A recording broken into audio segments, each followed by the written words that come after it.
Батыс түрік қағанаты туралы не білесің? Түргеш қағанаты туралы қандай маңызды ақпарат білесің? Қарлұқ қағанаты кезінде қандай маңызды оқиғалар болды? Оғыздар жайлы не айтасың? Қимақтар жөнінде не білесің? 10 ғасырдың басында саяси картаның өзгеруіне ерте және орта ғасырлық мемлекеттердің ыдырауы негізгі себеп болды. Батыс түрік қағанаты туралы не білесің? Батыс түрік қағанатындағы қаған билігі шығыс түрік қағанатына қарағанда әлсіз еді. Оқ-будун елінде қаған билігіне наразылар көп болды. Осылайша ұзаққа созылған тайпаралық соғыс әсерінен қағанат әлсіреп, берекесі кеткен ел Қытай шабуылына төтеп бере алмай, Қытайға тәуелді болып қалды. Кейін түркі тайпалары батыс түрік қағанатының орнына бірнеше мемлекет құрды. Төменгі Еділ бойына және солтүстік Кавказдың шығысында Хазар қағанаты құрылды. Қазіргі Қазақстан аумағына 3 мемлекет, яғни батыста Оғыз мемлекеті, солтүстік шығыс және орталық Қазақстан аймағына Қимақ қағанаты, ал Жетісуда Түргеш мемлекеті қалыптасты. Түргеш қағанаты туралы қандай маңызды ақпарат білесің? Қытайға қарсы күрес Түргеш тайпаларының күшеюіне алып келді. Осылайша 704 жылы түргештер Жетісуда өз үстемдігін орнатты. Бірақ мемлекеттің жағдайы құрылған кезден бастап күрделі болды. Оңтүстік батыста арабтармен, оңтүстік шығыста Қытай басқыншыларымен қиян-кескі соғыс жүргізсе, шығыстан шығыс түрік қағанаты қауіп төндірді. Осындай үздіксіз шайқастардың әсерінен қағанат әлсіреді. Қара түргештер мен сары түргештер арасындағы тайпаралық қақтығыстан мемлекет ыдырады.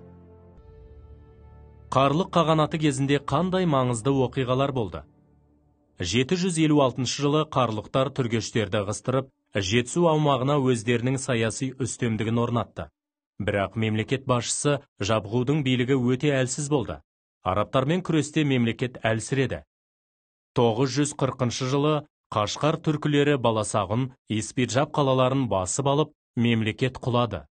Шу аңғарына Қарахандар әулетінің үстемдігі орнады. Оғыздар жайлы не айтасың?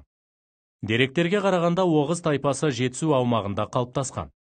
8 ғасырдың екінші жартысында қарлұқтармен күрес нәтижесінде Оғыздар Сырдария бойы аумағына қоныс аударады.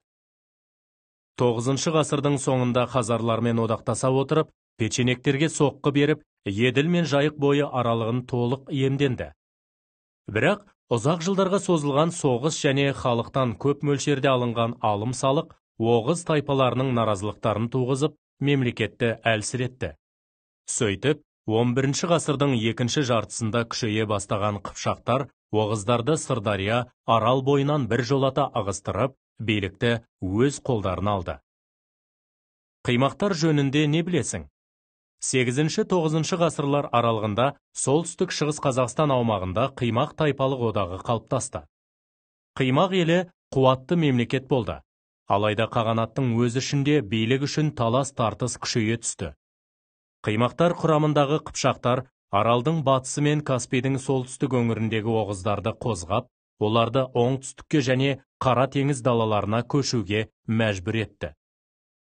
Оғыз жерлерін басып алғаннан кейін Қыпшақ хандары күшейіп, Қимақтарды өздеріне тәуелді етіп, Қимақ мемлекетінің орнын басты.